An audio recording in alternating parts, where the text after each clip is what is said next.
man, like I'm just not feeling well. Like I got a sore throat, turned to fucking cold. So I'm all fucked up with the throat. However, I've been listening, and I love the debate going on right now with Floyd Money Mayweather and Andre Ward. These are two of the best fighters in the world right now. And for whatever reason, there is a debate on who is really pound for pound the best. Because Andre Ward, in my opinion, has earned the right to be called the number two guy.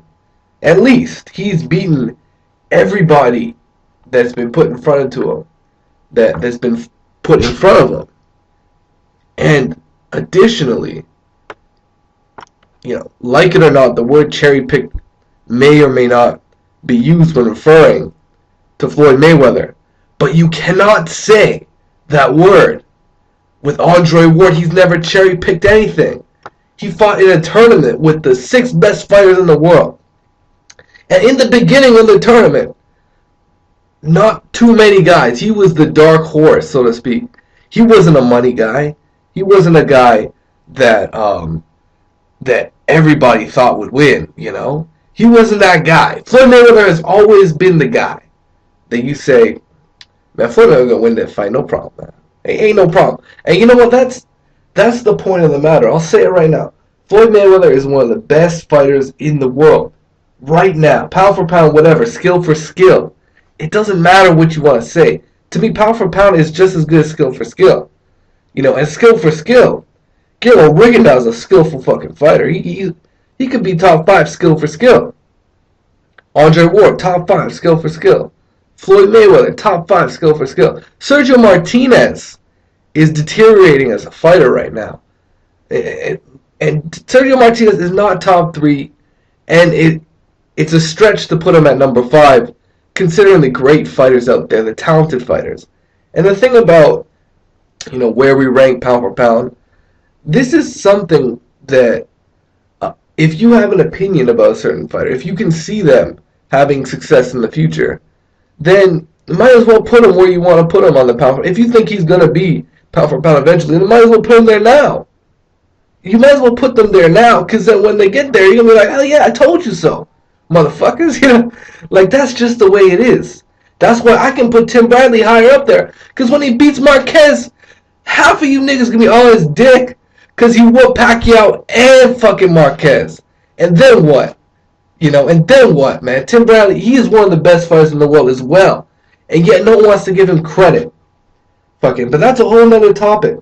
The thing is, like it or not, Floyd Mayweather has made it easy for fans to criticize him. He's just made it such a fucking easy-ass job.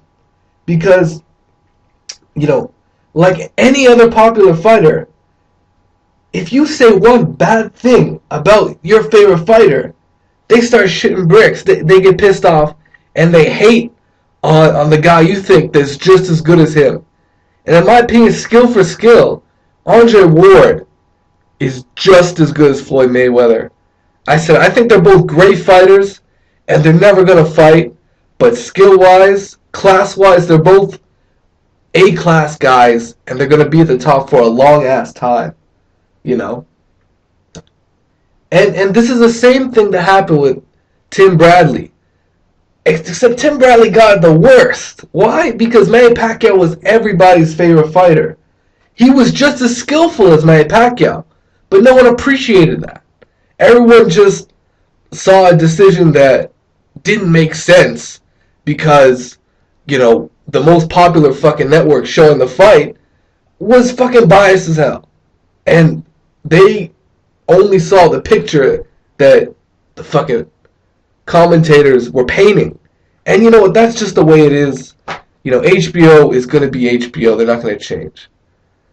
But they are big on fucking Andre Ward because, Floyd Mayweather jumped ship, right? So they got to promote a pound for pound guy. And Andre Ward's one of them.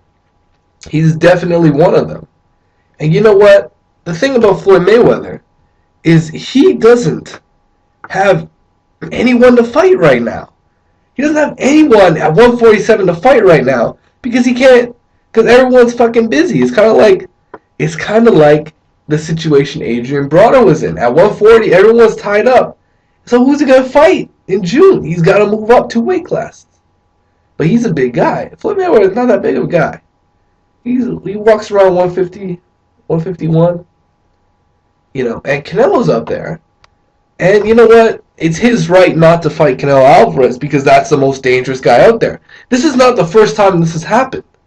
Once upon a time, Floyd Mayweather beat Ricky Hatton, and the fans were salivating. I'm telling you, they were salivating at this point in time for, excuse me, Floyd Mayweather versus Miguel Cotto.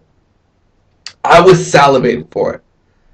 Either that or, Manny Pacquiao, he wasn't there at the point. He just wasn't there. But Miguel Cotto was there. He was at the top of Top Rank's roster. He just knocked out, no, he didn't knock it. Well, he knocked out a few fighters, and then he knocked out Zab Judah, yeah? And then he went in there and fought literally the best Shane Mosley I've seen in many, many years. And he beat Shane Mosley by a fucking hair. But he did it. He beat Shane Mosley. And at that point in time, Floyd Mayweather could have made a 50-50 fight with another world-class fighter, and he chose to retire. In my opinion, he chose to retire. Antonio Margarito was also out there, and he chose to retire.